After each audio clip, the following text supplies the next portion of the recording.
Le principe de l'éducateur, c'est de pouvoir être une béquille à un instant T pour aider à soutenir une personne.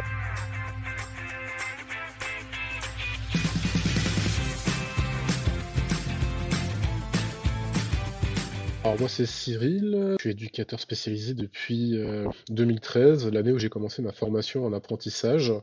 Et là depuis cet été, je suis en ce qu'on appelle en assistance éducative en milieu ouvert.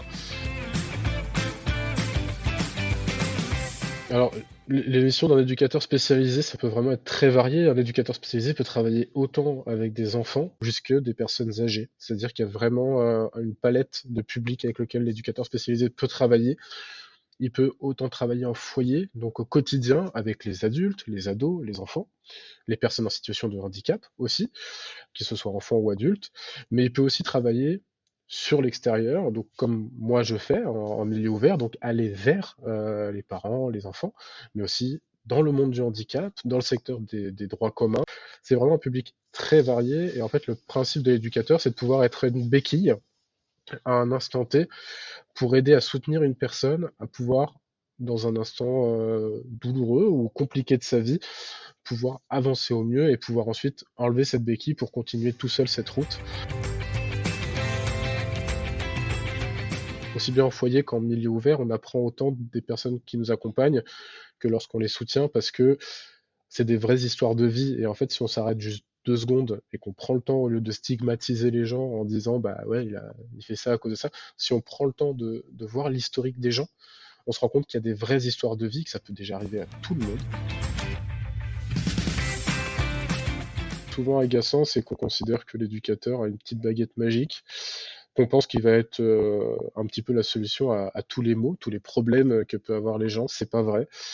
On n'a pas toutes les solutions, on peut avoir nous aussi des frustrations. Ce préjugé aussi qu'on peut avoir, en tout cas dans la protection de l'enfance, qui est très marquant, ce côté un petit peu mauvais objet aussi, ce qu'on peut voir très souvent dans les documentaires. D'ailleurs, l'éducateur qui n'a pas son diplôme, l'éducateur qui fait mal son métier, qui va pas prendre en considération les autres. C'est un peu un mélange de ça. Je dirais pas un préjugé, mais je dirais ça et je rajouterais même la méconnaissance du travail d'éducateur, très souvent.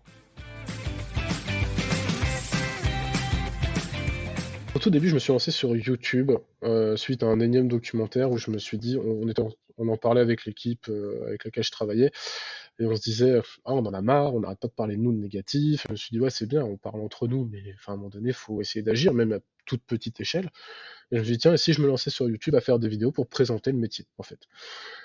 Et petit à petit, je me suis dit, bah, si on allait sur les réseaux, je suis arrivé sur Instagram.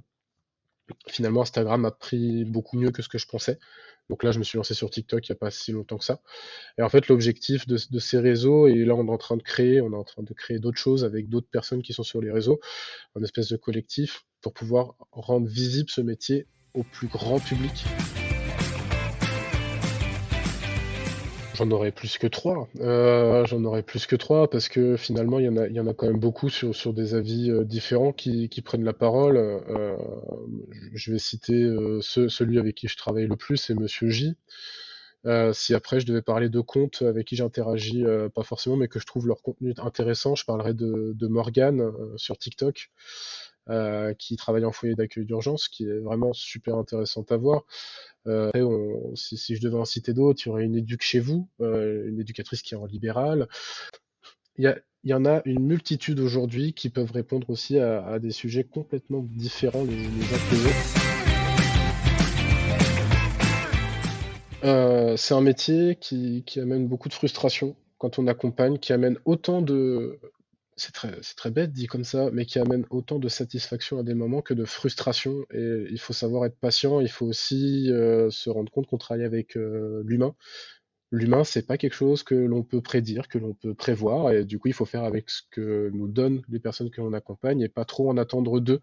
Pas parce qu'ils sont pas en capacité, mais peut-être parce qu'ils ont pas la même temporalité, donc c'est une vraie patience qu'il faut avoir, prendre du recul, sur ce qui peut se mettre en place et éviter un maximum de préjugés, les gens et peut-être essayer de creuser un peu plus parce que c'est quand même du métier de l'humain et il faut avoir un minimum d'empathie pour pouvoir faire ce métier, je pense.